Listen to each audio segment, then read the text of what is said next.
హంసయుక్త విమానస్తే బ్రహ్మాణి రూపధారిణి కౌశాంబ క్షరికే దేవి నారాయణీ నమోస్తుతే.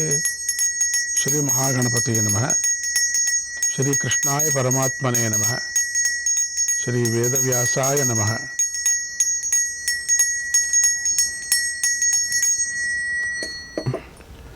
మనం భగవద్గీతలో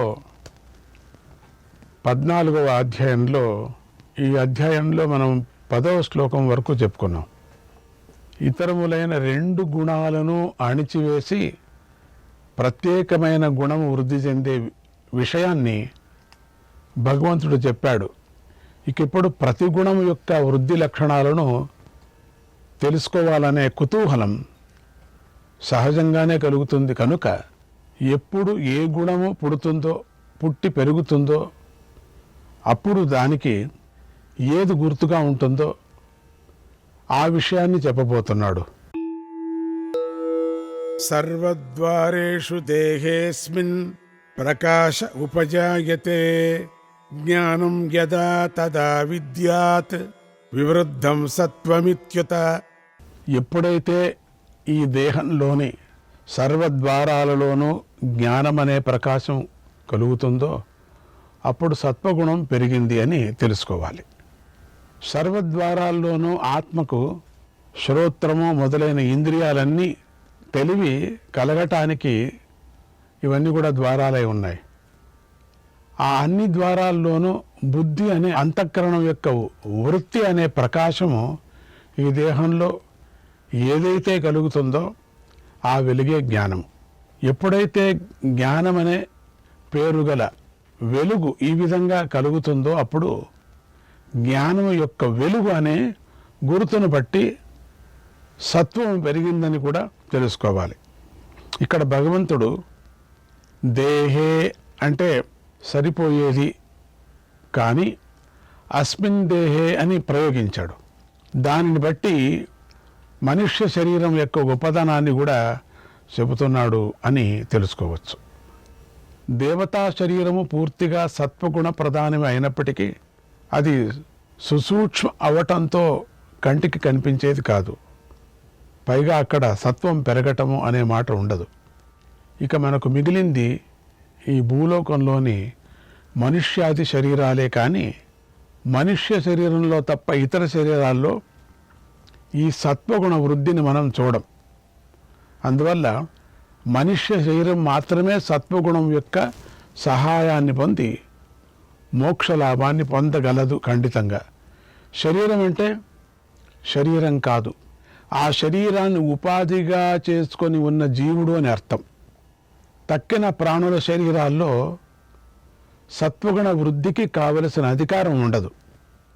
ఇక రజోగుణం తల ఎత్తి నిలబెడితే ఎలా ఉంటుందో దాని గుర్తులు చెబుతున్నారు ఇక్కడ. లోభ ప్రవృత్తిరారంభ కర్మణామశమస్పృహ రజస్యేతాని జాయంతే వివృద్ధే భరతర్షభ. భరత వంశానికి వృషభం వంటి వాడా ఓ అర్జున, లోభము ప్రవృత్తి కర్మలను ఆరంభించటము అశాంతి స్పృహ అనేవి రజస్సు వృద్ధి చెందగా కలుగుతాయని తెలుసుకోవాలి. లోభం అంటే పరద్రవ్యాన్ని కోరుకోవటం. పరద్రవ్య పాము వంటిది అనే ఒక సామెత ఉంది. దాన్ని బట్టి పరద్రవ్యాన్ని కోరుకునే లోభము ఎంత చెడ్డదో తెలుసుకొని జాగ్రత్త పడాలి. లోభం కలిగితే డబ్బు లేకుండా పరద్రవ్యాన్ని కోరుకోవటం మాత్రమే కాదు, ఎంత డబ్బు ఉన్నా ఎంత డబ్బు వస్తున్నా తృప్తి లేకుండా పరద్రవ్యాన్ని కోరుకోవటం అనేది జరుగుతుంది. ఒక్క పరిమ అభ్యాసం అయిపోతే ఆ మనసు దాంట్లోనే పడిపోతుంది.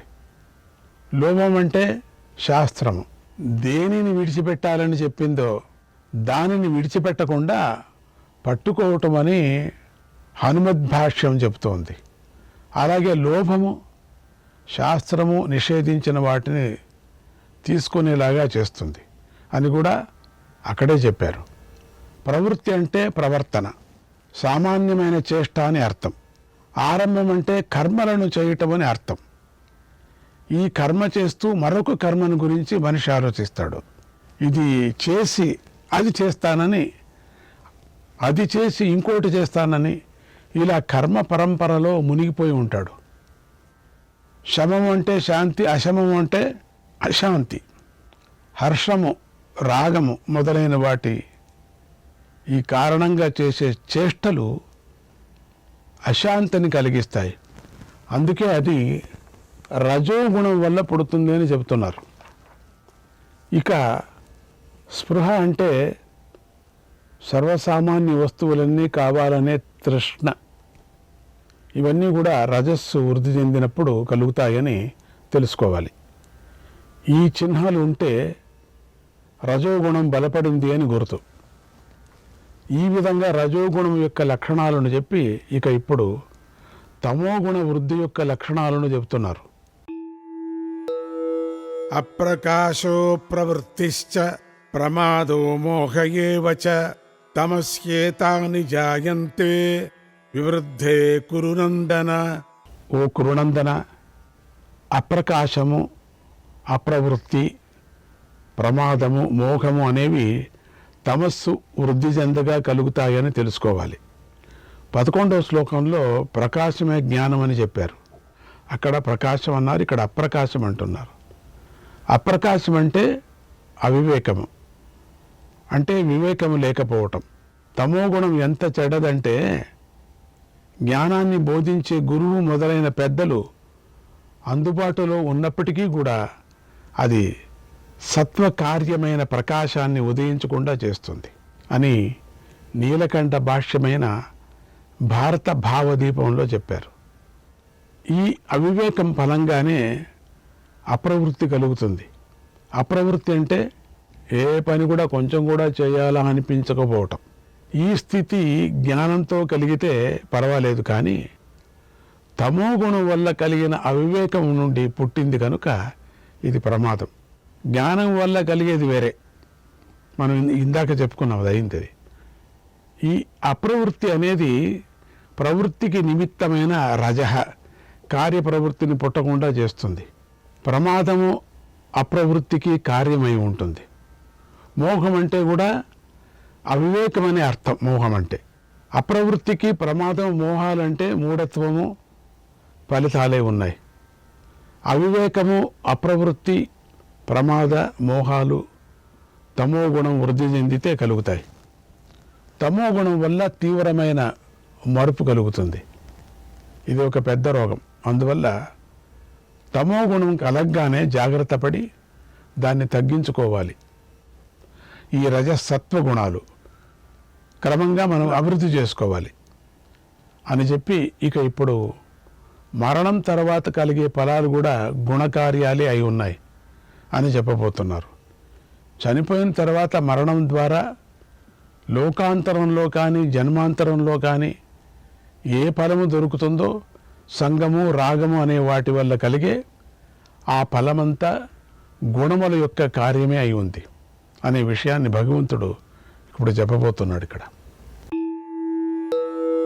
యదా సత్వే ప్రవృద్ధేతు ప్రళయం యాతి దేహభృత్ తదోత్తమ విదాం లోకాన్ అమలాన్ ప్రతిపద్యతే.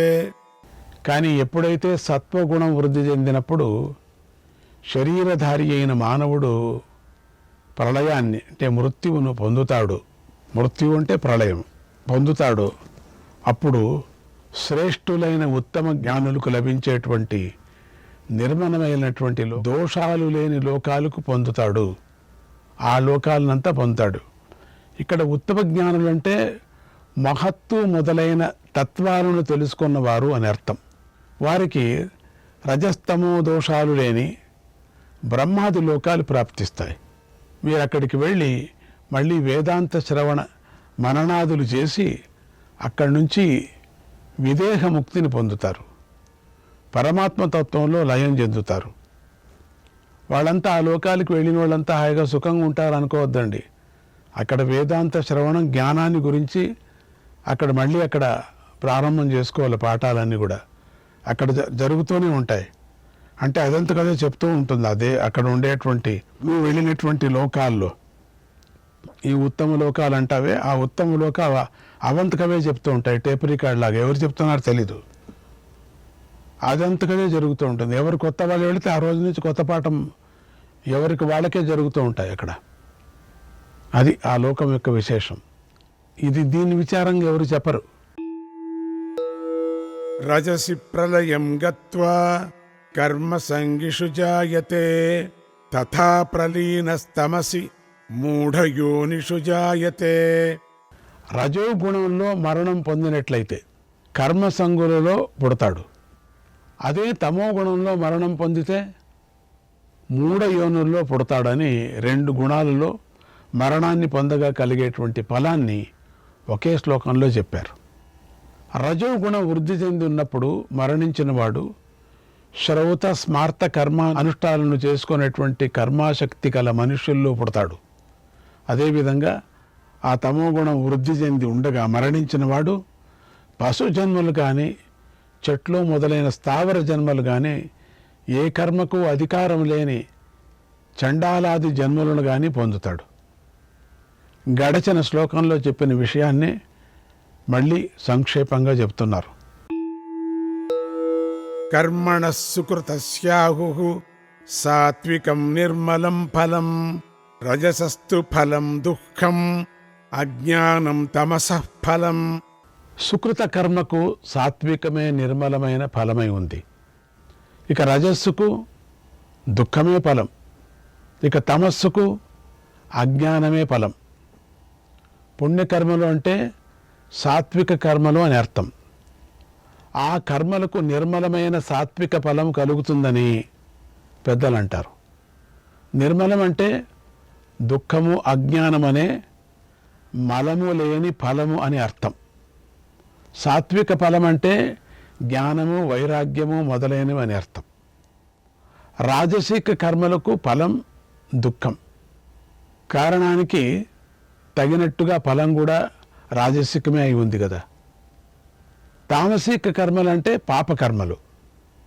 ఈ తామసిక కర్మలకు అజ్ఞానమే ఫలం.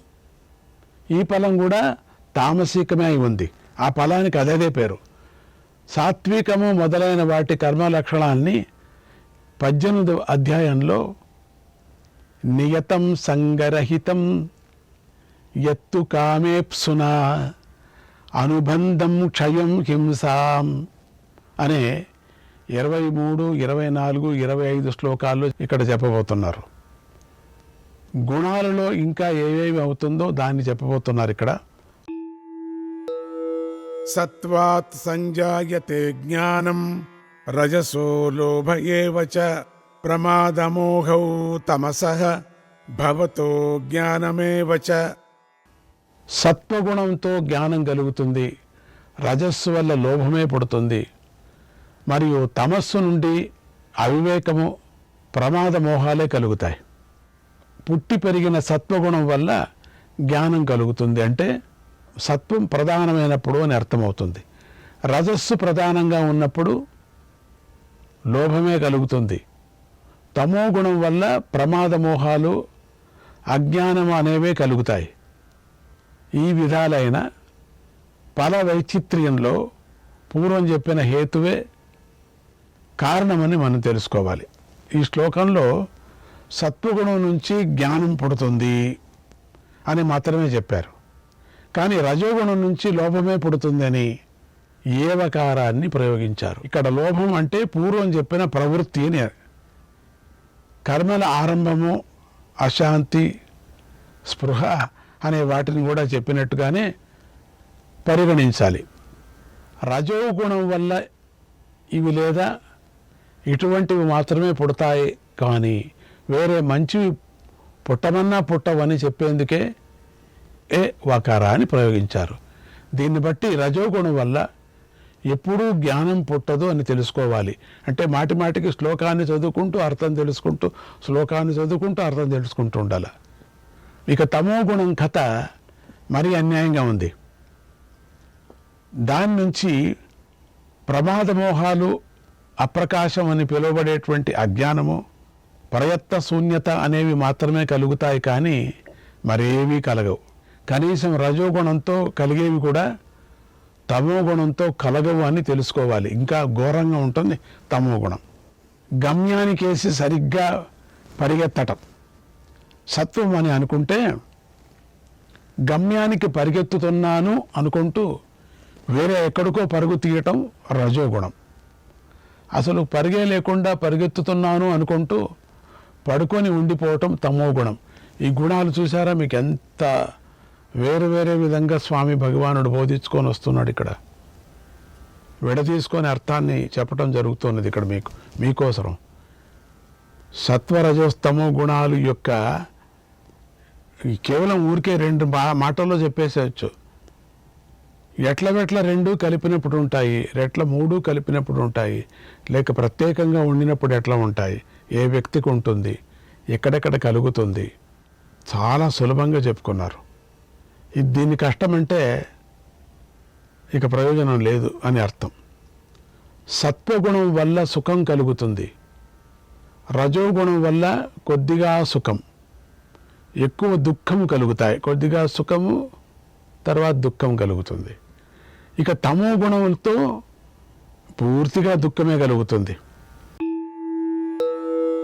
ఊర్ధ్వం గచ్చంతి సత్వస్థాః మధ్యే తిష్టంతి రాజసాః జఘన్యగుణవృత్తిస్థాః అధో గచ్చంతి తామసాః. సత్వంలో ఉన్నవారు పైకి పోతారు, రాజసులు మధ్యలో ఉంటారు, నీచ గుణ వృత్తిలో ఉండేటువంటి తామసులు కిందికి పోతారు. ఇక్కడ జగన్య గుణ వృత్తస్థాహ అనే పాఠం కూడా ఉంది. ఆచార్యులు వారు, భగవద్పద ఆచార్యులు వారు కూడా ఈ పాఠాన్నే తీసుకున్నారు అని గమనించాలి. సత్వగుణంలో ఉంటే సాత్వికులు పైకి పోతారంటే దేవలోకం మొదలైన వాటిలో పుడతారని అర్థం. ఊర్ధ్వలోకం ఉన్నతికి సంకేతము. ఇది బుద్ధిస్థానము. అంటే అక్కడ సాత్వికులు పూర్ణజ్ఞాన ఫలవంతుల్లాగా అవుతారు అని అర్థం.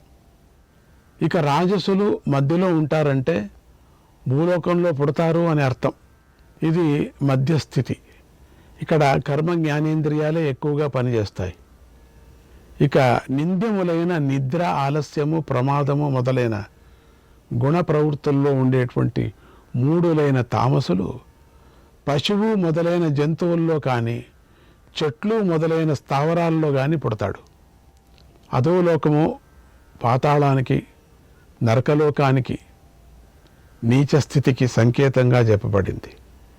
ఇక్కడ బుద్ధి కానీ ఇంద్రియాలు కానీ పనిచేయవు, కేవలం పశువృత్తితో ఉంటారు.